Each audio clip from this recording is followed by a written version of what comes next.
Hey, what's going on, college football fans? We're back for another week. It's the Swampy Coliseum Podcast. My name is Andrew Hudson. His name is Nathaniel Gilmore. What fun football we have to talk about. A victory for both of our teams this week, which is always fun to discuss. Let's start off with the Trojans, man. Nathaniel getting the victory. Oh man, I had to represent the school. I think this is might be the first time all year that I had some type of USC merch on. And Um, and and you've repped Occidental and not yeah. USC. Let me think. How many colleges have I repped besides USC? I know SDSU was on there. That's fair. I don't know. University of San Diego is probably up there somewhere. But yeah, it was funny you were saying that. When is the last time that both of our teams got a win on the same week? Probably like week two or Wow. something. That's That's a that's the only sad one. question. Yeah, that's the only one coming to my head. But I think yeah, to start off, USC beat Nebraska 28-20. It was just gearing up to be just one of those games that we've had almost every single week this year, that it feels like, where you get up and late game, just backbreaker turnover, and then we lose. I mean, it was a fun start. I mean, we had the old retro uniforms, which looked awesome. I felt like in my head, I thought it was gonna look more like the Iowa State uniforms just because they have the same stripes, but it looked great. And they repainted the whole field, and it just looked awesome. And just really reminiscent of the olden days in the McKay era, honestly. But yeah, the team started off didn't look great. The Obviously the Maya Ava story, him starting his first game, was kind of headlining the whole thing. And yeah, for one of the first drives, he just throws a disgusting ball. He was trying to fit it somewhere, and old cornerback just transferred out, Sierra Wright. He's the nephew of someone famous, and he was in Space Jam 2 with LeBron. He came to USC because he wanted to be an actor and a football player. Loved the guy, but he didn't really get time last year with Grinch, so he said, "See ya." He got a pick six, and he also got a field goal block, same game. So he flair for the dramatic, I guess. But I mean, a bunch of pros and cons. How I kind of wanted to segment this part. I mean, Maava, a pro was that he settled in really well after one, the pick six, and the nasty fumble that he had in the third, fourth quarter, where it kind of felt like, oh, this is probably going to go the way of all the other games. But yeah, he settled in well both times. At one point, had 9 straight completions with 2 touchdowns. Ended up having 259 yards passing, 3 touchdowns, 1 interception. Brought running game to really helped with the running game with 20 yards rushing and a tud.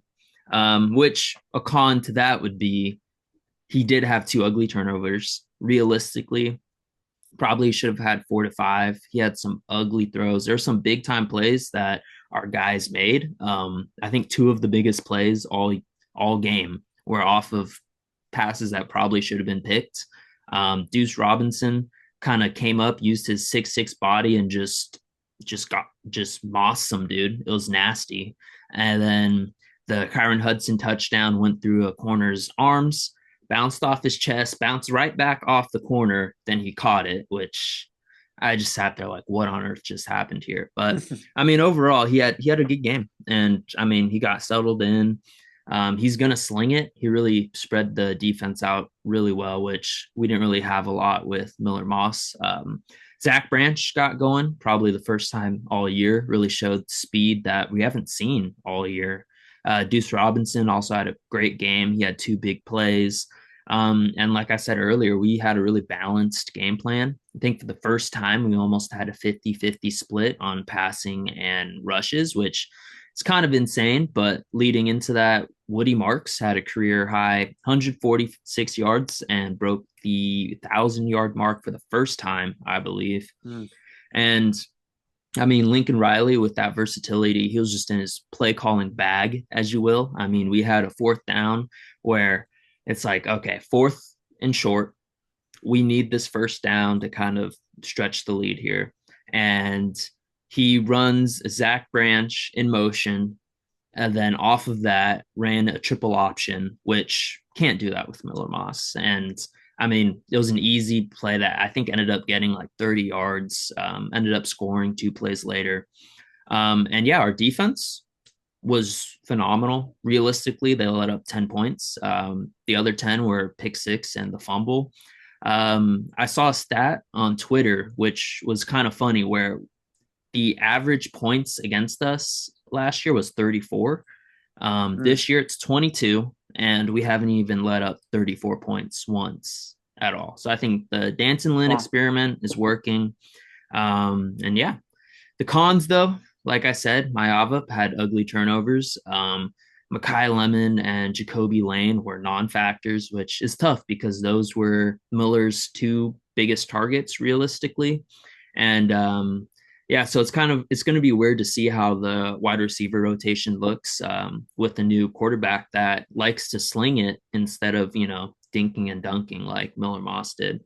But I mean, all this to say, we had some drama on the recruiting trail. Julian Lewis dipped, but it was really because Hassan Longstreet, commit at Texas A&M, was kind of inching our way, and we kind of flipped them. So that was a big win for us. And I mean, looking forward to the UCLA week. Pretty much a home game. It'll be at the Rose Bowl. UCLA, they've had an all right season. They've played a lot better than honestly I thought they would. They beat I think Nebraska and Iowa, which Mm. who would have thunk? Not me. Garbers is going to be their big weapon. Even with Deshaun Foster being their head coach, they don't really have a running game. So yeah, and their defense struggles with mobile quarterbacks. So this is kind of shaping up to be, USC taking this by multiple scores. I've said that many times on this podcast, and we have lost many of those games. So just having to lock it in and don't make mistakes, win in the Rose Bowl, 6-5, bowl eligible. That's kind of the plan right here. Yeah. Yeah. What did you say? You mentioned it a little bit, maybe the dinking and dunking versus going for big plays. What do you see, even in this first game, as the biggest difference between Jaden Mayava and Miller Moss? I think the willingness to just launch it. There were a few times where Miller Moss, like when we're playing, I think it was Maryland, they knew we had some, advantages deep, and he just let it rip multiple times. But a lot of it was back shoulder. A lot of it was kind of, it wasn't, driving it downfield. It was kind of just lobbing it up, trying to let someone make a play. And I think it was one of the first plays Mayava just sat back and showed why he has just an incredible arm and just drilled one deep. I think it was predetermined because there were some wide open dudes on the right side, and he just looked to the left. I think it was Deuce Robinson, 6'6" guy, and he just aired it out. And there were multiple instances where Nebraska had to respect that and dropped guys deeper, and then it allowed some plays like the big Deuce Robinson catch and run where he went underneath and all their deep defenders kind of pursued all the go routes and he was just wide open. So I think just the willingness to just drive it deep instead of just lobbing it up when you do have those opportunities, which I mean, I think Miller Moss in a more run centric system where he has more time, he has more ability to read the field. I think he's going to thrive, but it seems like Lincoln Riley's a lot more comfortable calling plays for someone that is quick reads and a lot more mobile quarterback, and the quarterback can run that power read and just Mm-hmm. air it out when the defense comes up too much. Yeah, that makes sense. We saw a similar change when we went to our backup quarterback at Florida with DJ Lagway. It's just been another story compared to Graham Mertz. And Mertz is a good quarterback. I got nothing against him, but the things we've seen from the team as a whole since DJ Lagway took over has been amazing. And we just came off this 27-16 victory against LSU. We'd lost six straight games against LSU in the last 6 years, but finally get off the schneid there. And this was an interesting game. LSU had the ball for over 41 minutes in this game, 41-18 in time of possession, pretty much. But Florida made plays when they had to. Again, DJ Lagway only 50% completion percentage, but he was averaging 18 yards of completion, hitting some huge balls down the field. The throw he had where he stepped up in the pocket, launched it to Elijah Badger. He was down at the 1 yard line. He just kind of flicked it 40 yards down the field. It's plays like that that are just setting this team apart. And I think that the impact of DJ Lagway doesn't just affect the offense. I think the defense feeds off of the momentum that Florida gets. And it's been tough in the sense that we're not necessarily sustaining drives to say the 18 minutes of possession, but even in our 18 minutes we got 27 points. So it's really interesting. It wasn't like LSU turned the ball over a ton of times. They only had one turnover, but this Florida defense had 7 sacks when LSU had only given up 6 the whole year leading up to that. The defense was playing amazing. It was bend but don't break. They would let him drive down the field, but then end up stopping him. So Brian Kelly got pretty upset on the sideline a couple times with his players. That was definitely viral over this past week. But yeah, Florida is definitely just coming out and playing great, great football. The running backs, Jaden Ball was able to close it out late in the fourth with a 55-yard touchdown run. Elijah Badger, like I mentioned, making some awesome plays. So, I mean, obviously DJ Lagway is a huge part, but I've been talking about this the past few weeks. The defense has just been playing out of their minds. And it's those kind of improvements that have helped the decision to keep Billy Napier and to have him come back for another year. Because that's the thing. This is the third kind of signature win of his career here at Florida. His first game, we beat Utah at home. They were a top 10 team. Last year, we beat Tennessee. And then this year, we beat LSU. So it's his third kind of big win at Florida. But this is the first time we're really seeing a momentum leading up to it, and hopefully a momentum carrying along with it. And that could set us up really well for the future because if Lagway's back, a lot of the guys making plays for us are freshmen, sophomores, juniors who will likely be back for another year. We've already shown a good ability to see talent in the transfer portal and bring it in as well. So if that continues, we can really have a good season next year. And the way the SEC schedules look, we're playing the same teams next year as we have this year. So we're going to be playing Texas and Georgia and LSU and Ole Miss, all these teams again. With our improvements, hopefully we can be in a place where we can take more advantage of our schedule and get some stronger wins. Along with that, we've seen things in the transfer portal, like you were mentioning.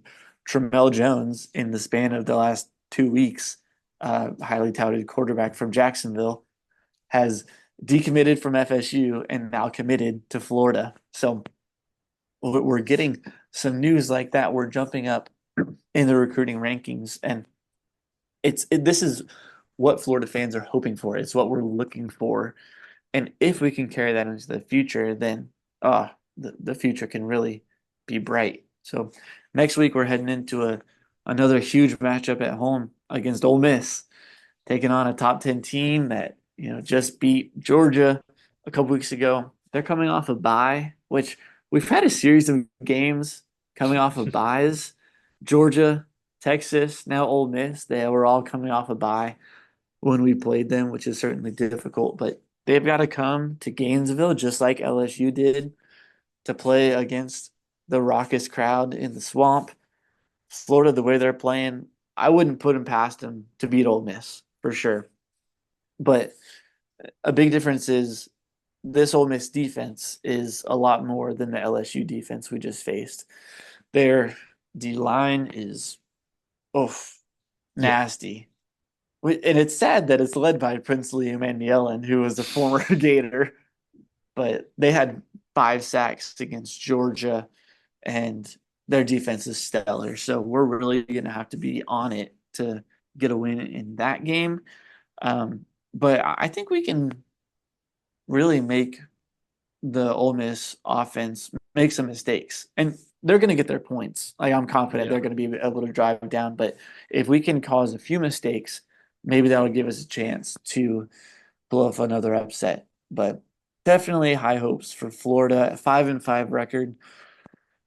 I would say almost guaranteed a bowl game because we're playing FSU to end the season. So Ooh. man, definitely hope for a win there. But Yeah. I mean, how different things look compared to 6 weeks ago when we were talking about the Gators. Yeah. I mean, I was gonna say like what the difference between watching them play LSU, where the entire game that crowd was going crazy, and you can feel the energy from the TV screen. And fast backwards, go back a few weeks when they're Right. in the whole Miami game where it felt like the crowd, they were leaving in like the first quarter, where it felt like Mm. there's no energy, it was dead. That was kind of that signal of, hey, Billy Napier might not be the guy, the fan base is out. But I mean, the culture he's built and some of these young guys that are kind of trickling through and starting to come out on their own, I mean, it's going to be, I mean, it's hard not to be excited, I bet. Yeah, absolutely. And it's a 4-letter word, hope. If you got hope, it brings a lot to a fan base, to a team, to everyone there. So good games for us this week. We'll see about the future. Let's talk about some of the other big games from the week that was. We got to start with the game of the week. Georgia taking down Tennessee 31-17 there in Athens. It was a slow start for Georgia, down 10-0 to start off the game, but they were really in control from there, huh? Yeah. I mean, first quarter, it kind of looked like Tennessee is just that team on the rise, and everything that Carson Beck has been going through is just continuing to pile on and on. But Beck looked good. I mean, this is probably the first game in a long time. I mean, even go back to that Texas game where they won, he did not have a good game whatsoever. But this was the first game in a long while that, I mean, this is a good Tennessee defense. And I mean, Carson Beck looked calm, poised, was making the plays he needed to. And I mean, it was just like we were talking about last week. There is no way a Kirby Smart led team was going to lose 2 games in a row, especially the second one being at home. Like that wasn't going to happen. So, I mean, they did what was it an upset? Yeah, according to the rankings, but I felt like Georgia was kind of overmatching them and they just needed kind of that first, you know, first little crack to start just before the dam broke. So, Right. There was a big play where Carson Beck ran for a first down. He kind of got excited after that play, and it just kind of set the tone for yeah. Georgia in the game, and they were off from there. We've been talking about Nico Iamaleava and him coming off of the concussion, not really sure how he was going to be able to play, and their offense just hasn't totally clicked in the Yeah. past few weeks. So only scoring 17 points. They haven't scored a ton for a handful of weeks now. Yeah. Dylan Sampson is still a beast So out good. there. He's got 20 plus touchdowns on the year and is really balling. But Georgia had control, and it's looking like they're closer and closer to that playoff bid to be pretty locked in because it's seeming like they might be able to miss the conference championship game and then just be able to be in the playoff as and at large. So definitely a good place for them to be.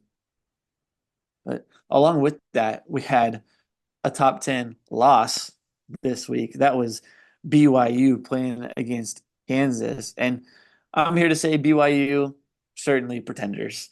They they in this game, I mean, ended up losing uh ended up losing the game 17-13. And Jalen Daniels, didn't have some kind of crazy game for Kansas, but did enough. And BYU, we were talking about this before recording. It just seemed like there was a lack of urgency at the end of the game. Even they're inside their own 10-yard line, trying to score. They have first down, second down, third down. It just feels like there's no energy there. Even just on fourth down, how about you call a timeout? This is your last chance. Set yourself up for a good play. No, they just go through it and obviously don't get the fourth down and lose the game. But man, I was really disappointed watching BYU because they certainly didn't look like the top team they've been billed as. Yeah, it was an interesting game to watch. I mean, I was definitely pulling for Kansas. I know they're on the rise. They've been pulling off a couple big wins. I mean, I know they beat Iowa State recently, and they have another big one this week. So we'll see. I think this was supposed to be a really good Kansas team going in. Probably a lot of kind of sneaky bids to win the Big 12, and they just so many losses out the gate, just one score games. And I think they're starting to round up into form. But I mean, this game wasn't really like them overpowering. I think it was just a lot of like the entire game felt so slow where both teams were just taking time off the clock. I mean, multiple 5-minute drives, and it was just slow. But Jalen Daniels made the plays when he needed to. He had a couple third and fourth down conversions. And then he probably had the play of the game where fourth down, and it's like, is it time to go for it yet? You're kind of in that area. They go back for a little pooch kick, and he just a missile right at the cover guy for BYU. Somehow barely missed the Kansas dude, bounced off, and I mean that was the deciding play right there. I mean they scored one play later, and I mean that was the last point scored the entire game. So I mean, I think it's a good Kansas team, but BYU definitely disappointed, maybe a little, falling flat after a very emotional Utah game. But yeah, I think they still have a shot. They have an out if they went out, make the Big 12. It'll be interesting to see. They probably are not getting into the playoffs if they lose one more game, conference championship or No. not. No, and it brings us to an interesting conversation about the Big 12 because this week they're taking on Arizona State. And if Arizona State beats them, they're knocked themselves into the Big 12 championship game. And going back a few weeks, it seemed like a shoe-in. The Big 12 championship was going to be BYU, Iowa State. Yeah. And looking at it now, it could very well be Colorado, Arizona State. So the Big 12 is certainly up for grabs for anyone who could win their way out for the rest of the year, specifically between BYU, Colorado, and Arizona State. But I know Iowa State's got another big game as well this week. So we'll see. It's still up there for the Big 12 for sure. So interesting game there. Colorado had another blowout victory, and definitely Shooter Sanders looking pretty good. Travis Hunter trying to boost up that Heisman watch. He struck the Heisman pose after a tip interception. Like his teammate did all the hard work and he just caught the tip and then he He strikes was the just there. Heisman. It's like, come on, dude. You didn't do much in that play. But he's certainly up there as it looks like the betting front runner right now. But along with that, maybe the other big finish of the week was the Clemson game against Pitt, where uh, your guy Cade Klubnik had what looked like a Kenny Pickett like rushing touchdown to end the game as they were able to come back and get the victory 24-20. They snuck out of that one, Clemson did. Yeah, it was just so funny. That game was just it was kind of one of those early games where you kind of have it on while you're doing chores, you're kind of looking at it, and then you're like, okay, Clemson's just doing what they do. They're up 17-7. Their offense looks good, they're humming, Cade's having a great game. And then the second half was just punt, fumble, punt, punt, just back and forth. Just Clemson couldn't do anything. Pitt couldn't really do anything. And then Pitt sneaks in a field goal and then they get a touchdown. And then you're sitting there. after like what, three or four straight 3-and-outs on Clemson. You're like, uh-oh, this might be, all the momentum's going the other way, and then they lose the ball on downs, and then Pitt comes back, drives down the field. Um, they had some dumb sack, and they were really trying to push the ball forward, pass instead of trying to burn the clock with a minute 30 left. Honestly, I would have tried to run it, but they lose a ton of yards, still end up making the field goal. And then a Clemson offense that hasn't done anything for like 20 minutes, nothing at all. They go just a big 18-yard gain, a 7-yard gain. I think Cade Klubnik just says, "Yeah, I'm just going to score." And then, of course, with like a minute left, Pitt comes all the way back down, and you're sitting there like, "Oh my gosh, are they about to win it?" But ends up not being able to get kind of the Hail Mary at the end. But yeah, just really entertaining, like out of nowhere game. Yeah, definitely a wild result. And man, a lot of implications here overall for the CFP playoffs. So let's take a look Yeah. at our new bracket. We had the new rankings released earlier today. We could talk about this new bracket. Very interesting. We've got still number one, or looking at the bracket now, not the rankings, but what the bracket would potentially look like if it was today. So number one, Oregon. Number two, SEC champion, Texas. Number three, projected ACC champion, Miami. Number four, no, not the Big 12 champion, the Mountain West, Boise State. They're at the four slot with a bye. First thought's right there. What do you think about this top four? I think it's interesting, but that they would just drop BYU that much. I mean, I know not a great loss, but that's where you kind of like figure out, like try to think like, all right, the committee was here to kind of avoid stuff like that, where if you lose late, you're done. Um, but I mean, BYU dropped 8 spots and they lost close game, a decent Kansas team, their first loss of the season, and they dropped back behind SMU, who I'm pretty sure they beat, have the same record. They beat SMU and they're behind them, which Hmm. I mean, interesting to see. There's a lot of, obviously, I think if BYU or Colorado, who's right there too, if one of them wins out and wins the Big 12 championship, I think they probably jump Boise State. Um, but I mean, or it's just precedent where Boise State already locked up a first round bye just by winning out, which is going to be Yeah. it would be fun to see a game being hosted on that blue turf, but I'm Oof. sure they'd rather have that bye instead. Yeah. I'm sure they would. But a lot of these teams that are on the outside looking in, we're gonna have to see the things play out because you Yeah. got just on the outside looking in, you got SMU. They have more games, including a conference championship, where they'll Yeah. have to be decided. BYU, same story. Texas A&M has a huge game against Texas coming up. That'll decide things.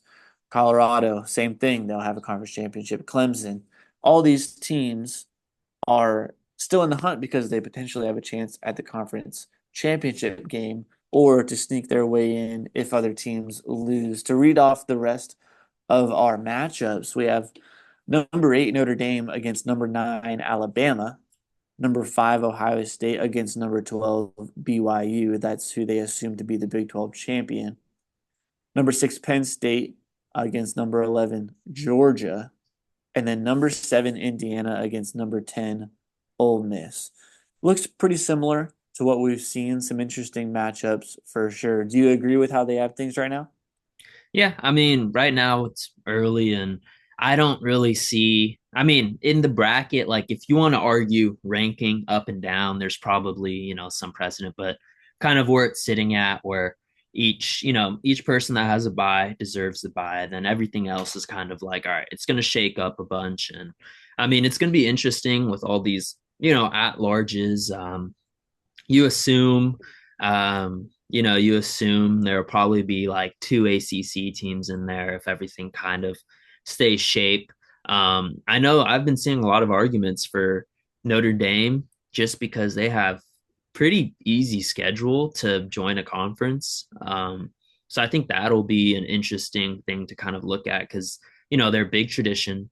They've been independent this whole time, but if they're getting kind of a free, you only have one or two games that you really have to worry about all year long.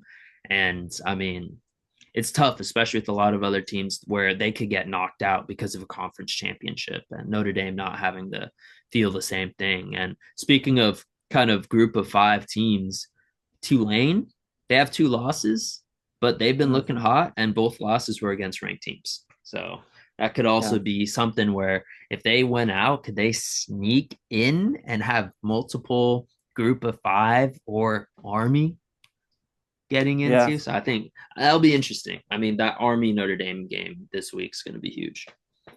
Yeah, absolutely. That's going to be a big one. Then right there, I feel bad. South Carolina is right there, and they're one of the hottest teams in the country Oh right yeah, now, yeah. playing amazing, but they pretty much have no chance. They've got three losses.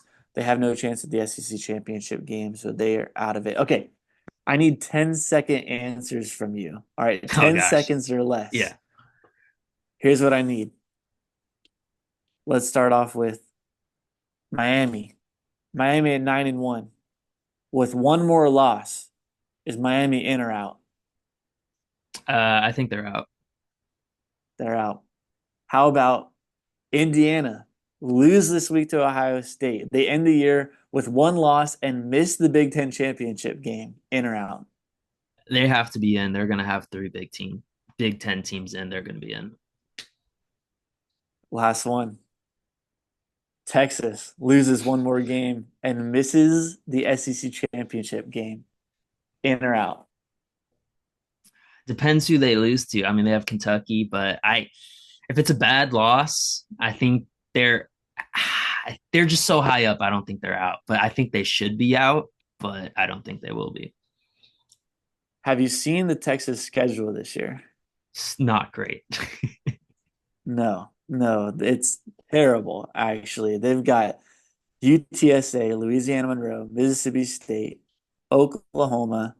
Their one loss is to Georgia, Vandy, Florida with a backup quarterback, a third string quarterback, and Arkansas. Those are their wins so far. Awful.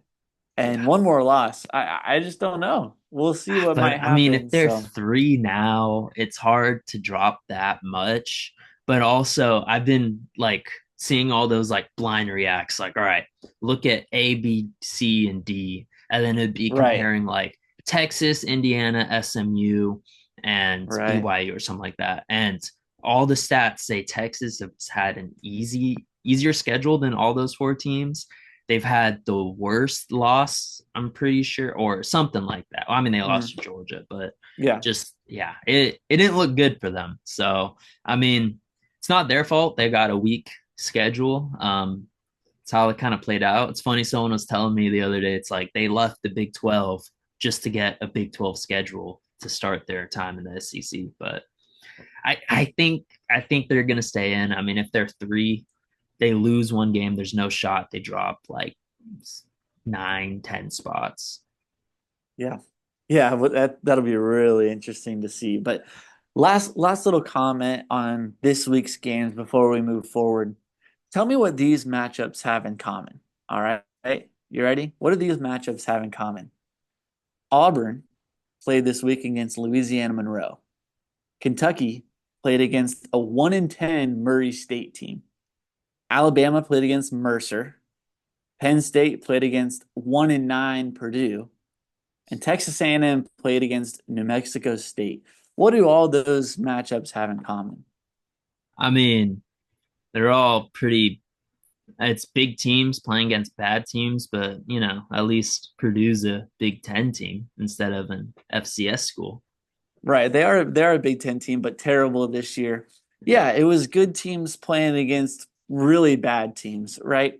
Well, the linking piece is that None of them had a bigger point differential than Detroit Lions beating the Jacksonville Jaguars this week.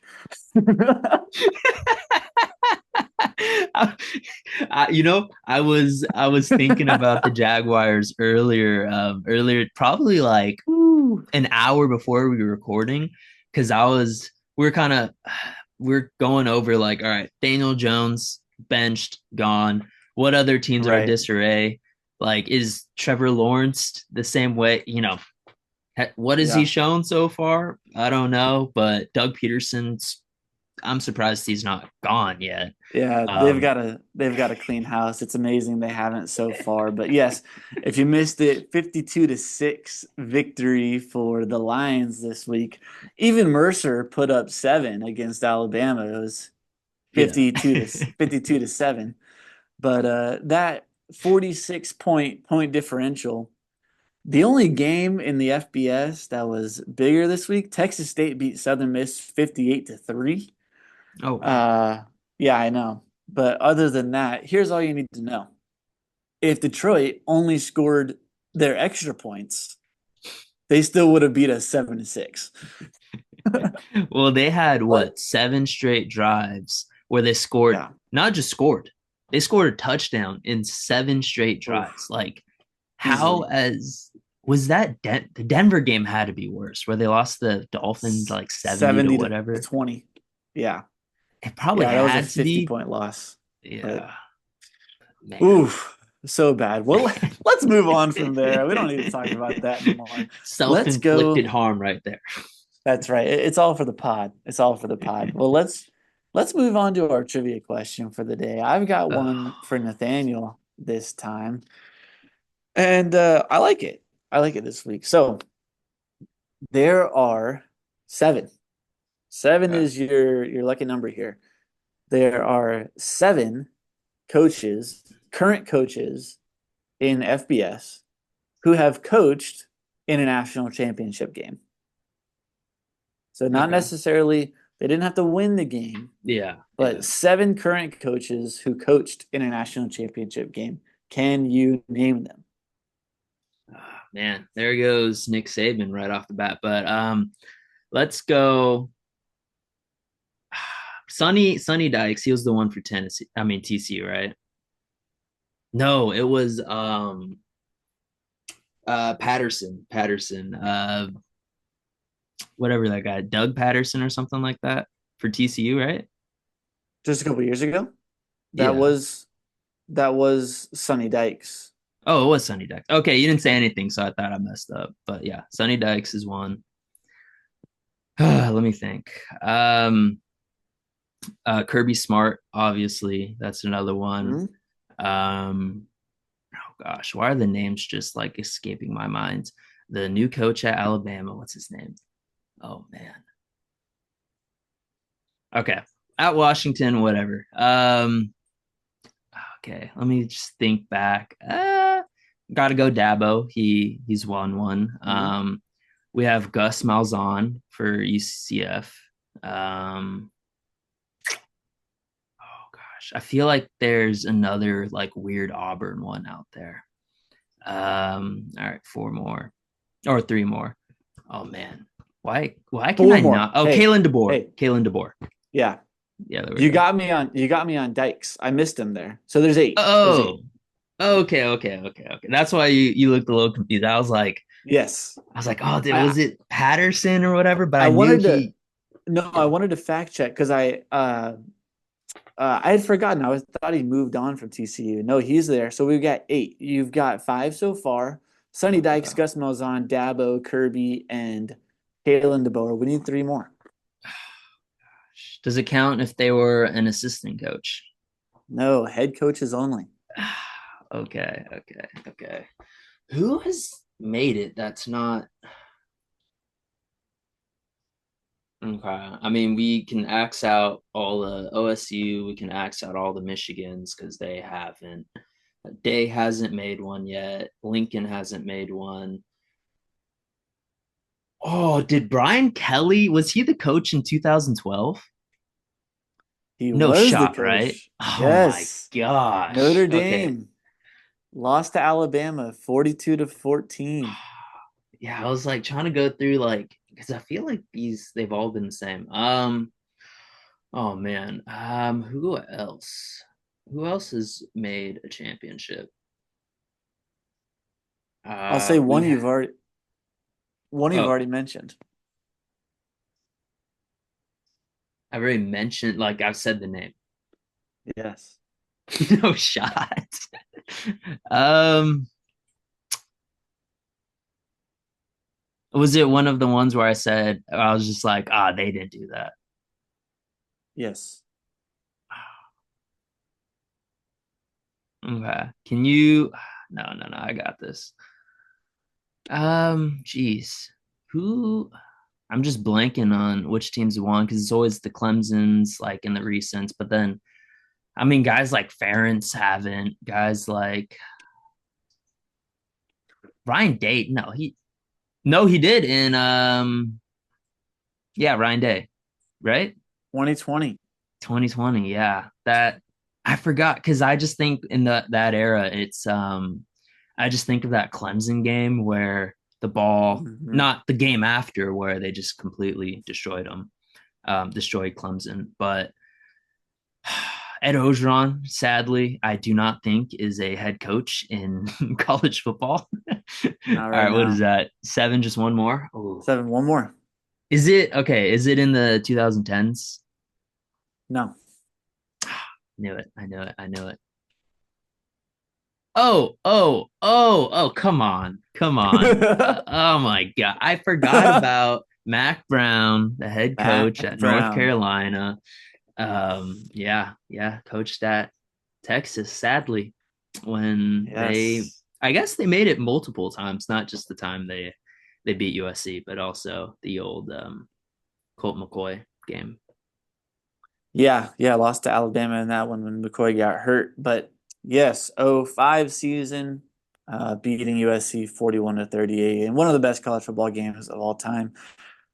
But you I don't got think it. so. I That's don't. all. That was a really bad game, honestly, in my opinion. Vince Young's knee was Oh, down, so it doesn't really matter. yeah, you would see it from a different perspective, but that's all eight. You got him. Again, we had Sonny Dykes, Mac Brown, Dabo Swinney, Gus Malzahn, Ryan Day, Kalen DeBoer, Kirby Smart, Brian Kelly, all current coaches who have coached in a national championship game, and only Mac, Dabo, and Kirby, the only successful ones. All the other five were big fat losers. So, Didn't Malzahn? They won. Did you say Malzahn? Because no, that was. Malzahn was an assistant coach when Gene Chizik won the Oh championship in my 2010. gosh, Gene Chizik! What a Yes. name! In What a name! 2014, in 2014, Gus Malzahn had Yeah, taken over and they lost to FSU. yeah, That yeah, was the yeah. first ever Okay, BCS or the first ever playoff yeah, college championship. football. Yeah, yeah. That one kind of had me scared when I couldn't think of Kirby Smart and Kalen DeBoer's name. I was like, oh no, this is gonna be really bad. But No, it you got came to him. me. Yeah, you had it. Yeah, and you got through it quick while I was still figuring out the Sonny Dyke situation. Yeah, when you were because I was just trying to be a name I pulled because I couldn't I saw Kirby Smart's face. I saw the little thumbnail of him complaining about the college football playoffs. And Yeah. then I was trying to think of Kalen DeBoer. And I'm like, okay, I know TCU did it. I'm like 99% sure it's Sonny Dykes. And then I said that and you looked confused. I was like, oh my gosh, I'm done. I'm cooked. I'm done.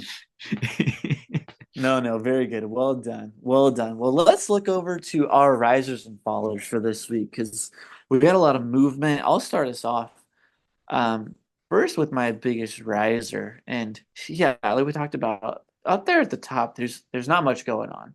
Top five Yeah. teams stand about where they were, but some movement around for sure. But I'll go with one team that I've already mentioned. And man, I wish they had more of a chance. That's South Carolina. Yeah. They've continued to move up in the rankings. And in the past bunch of weeks, they have just caught fire as a team. Uh, Lenore Sellers is making plays. He had a career high 5 touchdown passes in their last game, beating Missouri. And with that, their defense, as we said, has continued playing well. This is a team where I wish they would have a chance to make it into the playoff. Yeah. About and the playoffs all about the best teams right now. And are they one of the 12 best playing right now? They're certainly in the discussion. And they're going to finish off the year, as always, with a matchup against Clemson, which, if they win that one, man, what a huge season that Shane Beamer has put together. But, they barely lost against Alabama. That was the huge one. If they could have pulled that Yeah. off, they'd be right there in the discussion. But after that, they killed Oklahoma. They killed Texas A&M. They blew out Vanderbilt, and they just got a good win against Missouri. Like they have just, oh, they've really been playing well, and I could see them just continuing to rise. An easy game this week against Wofford, and I might take them against Clemson in that game coming up. So they're my biggest riser for this week. What about you? Yeah, I think kind of similar to it where I think like South Carolina, great team.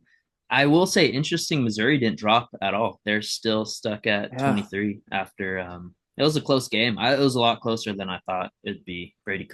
Cook actually looked pretty good for probably the first time all year. But I think my biggest riser, I mean, they didn't rise too much in the rankings, but I think in perspective, um, they really changed my mind throughout the season, really.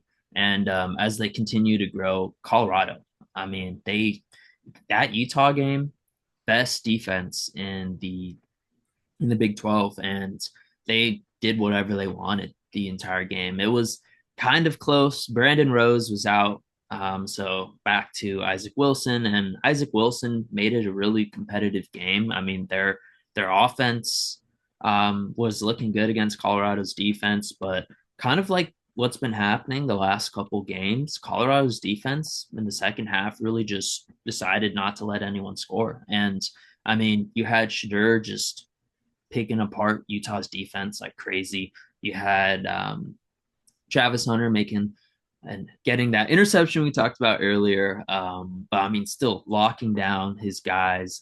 He did let There was a big play. He just got dusted on Mm. for a touchdown, which I didn't see any Heisman pose after that one. But Awesome nah, but catch there in the corner of the end zone. yeah, but yeah, no, he had a big catch where he just went up and just got flipped. I mean, Coach Prime, I mean, with all the haters, they were really, they were really loud at the beginning of the season when they probably should have lost to North Dakota State after they lost to Nebraska. But quietly, they've been racking up wins, and they beat a really good test and dropped 49 on the best Big 12 defense that there is. Yeah, And definitely true. yeah, What about your biggest follower? yeah.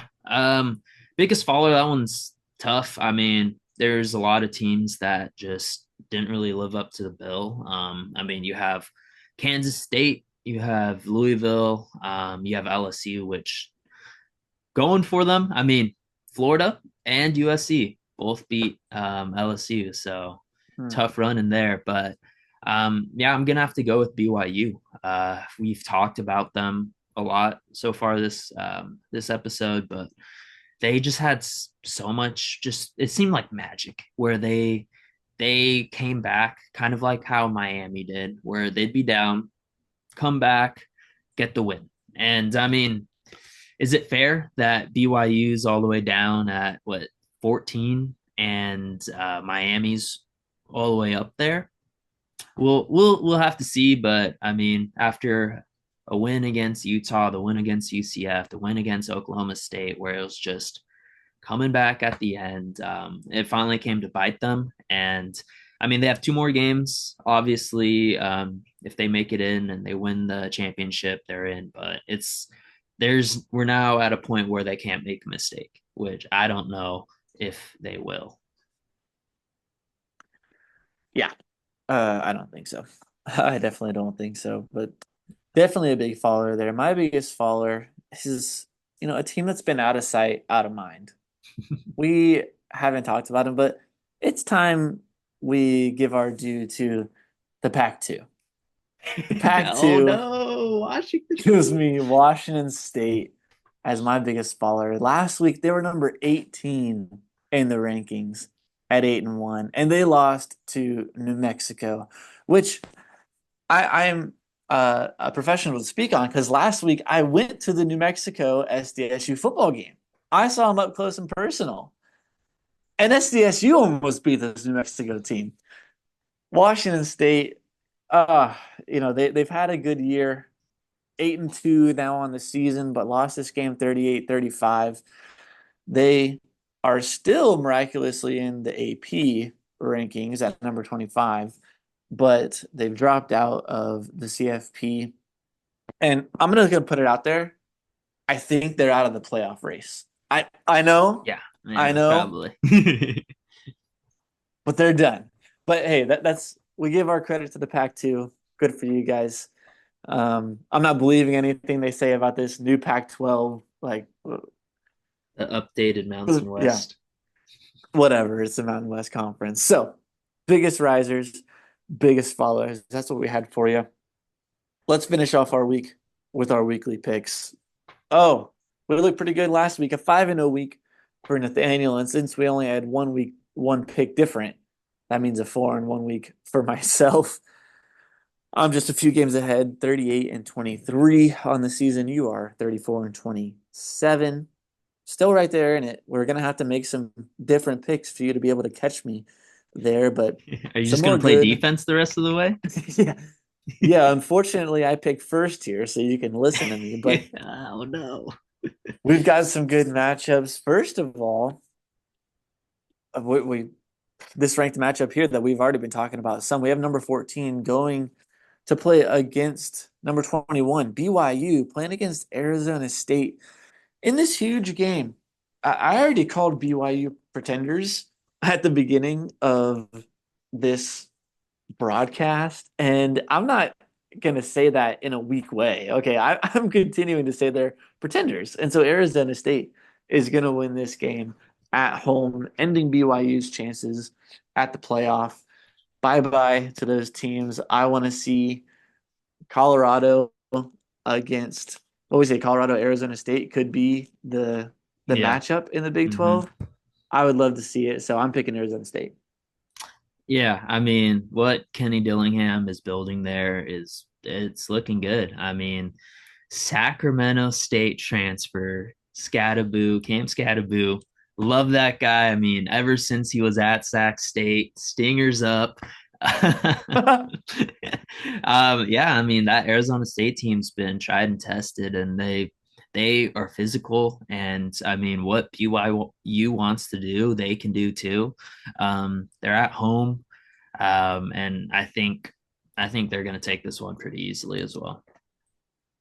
Okay, good. Same there. You're matching me. Well, let's move on to their potential matchup in that Big 12 championship. Number 16, Colorado, going to Kansas against this Jayhawk team that we know just beat BYU last week. You picked them last week. What do you think of this time, Nathaniel? This one, I mean, Kansas. They're just the only wins they are picking up are against good teams. Jalen Daniels, LA native, Rock Chalk in Kansas, going up against my biggest riser this last week. So a lot of, but spent a lot of time in Hayes, Kansas. I know what those boys are made of. It's going to be a little cold. Those boys are tougher than the ones out in Colorado. I think Kansas. I mean, I have to make some, gutsy picks to try to make up this deficit. So I'm going Kansas. We're riding the wave. Their backs against the wall for Ooh, bowl contention. Lance Leipold, man, rock chalk. I like that pick. I do like that pick. For me in this one, there's just the star power for Colorado needs to step up in this game and make a difference. I think I said this previously about a different game that we had, but they're going to look at Kansas and know this is not a week off. They just beat a top 10 BYU team We can't go sleepwalking through this. We've got to go in strong. I saw in a few games watching this Colorado team, Shadur throws the ball about 50 times a game. So he's back there chucking it around. I see a lot of plays where he drops back and he's wandering around there for 8, 10 seconds because his receivers can't get open. Those receivers have got to be able to make some plays and get open for him. Obviously, he throws for like 350 a game, they do. But if Kansas can get pressure, that's where I see the problems coming in. But I'm picking Colorado to be able to win this game, keeping their playoff chances alive and moving on from there. Oh, I love this game coming up. We've got Army playing against Notre Dame at Yankee Stadium. Big matchup here. And look, we had a matchup like this previously. We had Navy against Notre Dame, neutral site. I was all on Navy. They came out and just laid an egg. Unforced errors, making terrible mistakes. Notre Dame now is looking even better than they were back then. I didn't trust them, but man, they've just caught fire. But this Army team is better than Navy. Bryson Daly back there is making plays. He's number 8. Best chance to win the Heisman right now. I'm picking Army to get the upset, baby. Come on, get that triple option in there. Beat Notre Dame. Get this W, Army. Hey, I USA all the way. I'm picking Army to win. Oh man. I told you earlier, this has been one, honestly, not even all day I've been debating this game for a couple of weeks now, knowing this was going to come in an undefeated Army, Yankee Stadium, playing Notre Dame. I really wanted to pick Army. I love Bryson Daly. I love Kanye Udo. I just love that team and love what they want to do. But sometimes Army, guys on Army, they know you're gonna have to make some sacrifices. And I'm gonna have to make a sacrifice here. Oh no. I'm debating my love of Army and my wanting to win this pick'ems. And I'm gonna go with the safe option, Notre Dame. Rips out my heart. It Sure. hurts so much to say Notre Dame, but I also kind of want a USC team to knock off a top 10 Notre Dame team. So I'm going Notre Dame. I'm not gonna like it. I'm gonna be rooting for Army, but yeah, picking Notre Dame here. Okay, fine. Let's move forward. We've got a matchup here that is so interesting to see. Number 15, Texas A&M, up there with a chance to make it potentially into the SEC championship game at Auburn, who's been bad this year, 4-6 on the season. But Texas A&M only a 2.5 point favorite coming in here. Really interesting line there. Who do you have to win, Nathaniel? Yeah, I think that line is just kind of where it is because I mean, one, I think Auburn has been in almost every single game that they've played. I mean, there hasn't been a ton of blowouts, if you will, and it's just the decent team. We talked about, yeah, we just talked about Texas A&M and how Marcel Reed wasn't that guy. In their last couple in that game against South Carolina, obviously turned it back up against New Mexico State. But it's hard to pick against an Auburn team, especially at home. I think that's why that line's as low as it is. But I think Elko, I love his culture. I love kind of the toughness and just the vibe. I think he's the coach Texas A&M has been needing for a really long time. And I mean, I think they're escaping Auburn with the win. Surprising, I know. Yeah. Yeah, I like that. Peyton Thorne's coming off the best game of his career, honestly. He had 286 passing yards, 5 touchdowns, really in a season that has been lost for him. He played an amazing game. The only problem is that was against Louisiana Monroe. So when they're playing against an SEC team, like let's go 2 weeks ago where they lost to Vanderbilt 17-7. I'm taking Texas A&M and their defense in this game. They've got Nick Scorton the defensive lineman, who's projected top 10, top 15 pick. They're going to be able to put pressure on this Auburn team, and they're not going to be able to put up points against Texas A&M while they're trying to make it into the playoffs still. So I'm going A&M in this one, which leads us with only one game left, the game of the week, 9 a.m. Pacific time for us. We've got number 5 Indiana traveling to number 2 Ohio State. Oh, what a big game here, deciding pretty much who's going to go to the Big Ten championship game. Ohio State, 13 and a half point favorites at home. I'm up first here. And look, we've seen Ohio State in big games already. They barely lost to Oregon. They had a nice win against Penn State. The thing about Penn State is I don't trust their offense at all. They weren't able to do anything. This Indiana team is playing lights out. And look, they've had some close wins recently, and they haven't been too overwhelming, even though they haven't played any great teams. But they're still undefeated and carrying themselves through this season. And Signetti says, "Hey, look at me. I'm a winner. I go everywhere. I win." A moment ago, Nathaniel, you picked against Army, saying you couldn't go with your heart. Well, I am going with my heart because I want Indiana to win this game, and I'm going with the Hoosiers, baby. Come on, knock off Ohio State. Get him out of here. Ryan Day's going to get fired after this season. It's over. Indiana to the championship, baby. Wow.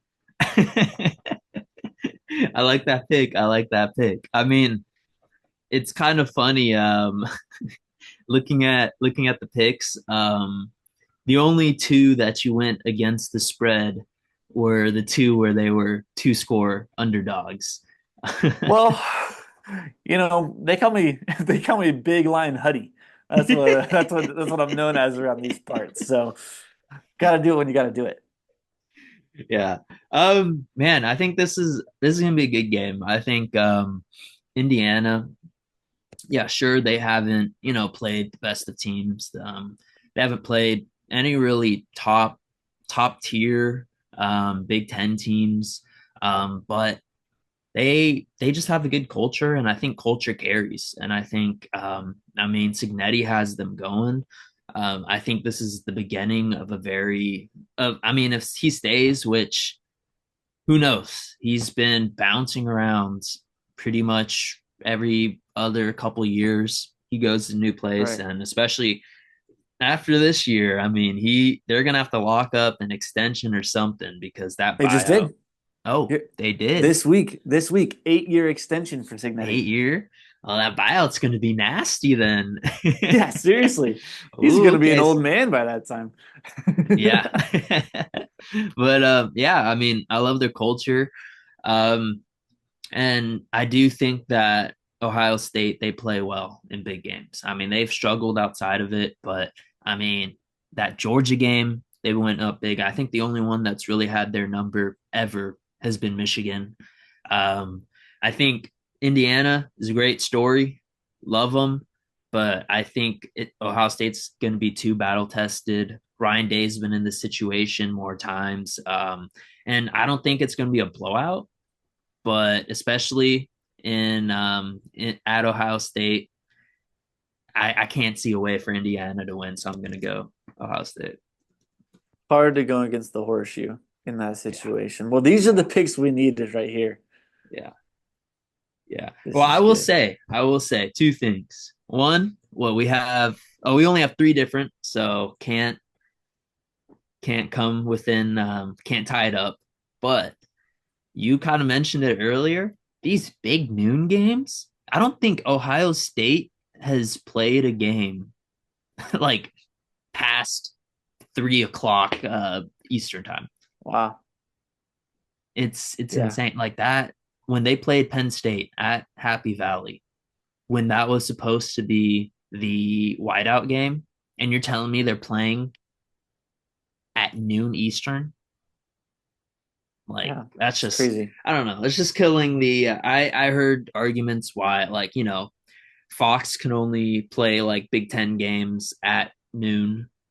So Hmm. it's like, of course, they would want, they're not going to give up the Ohio State Penn State game. But man, that's depressing to see stuff like that. And I feel like Ohio State, I mean, they haven't really been in, big environments, prime time like that. So it'll be interesting to see if they're able to make it into the playoffs, see how that kind of affects them. Yeah, they'll have all different kind of eyes on them at that point. So good.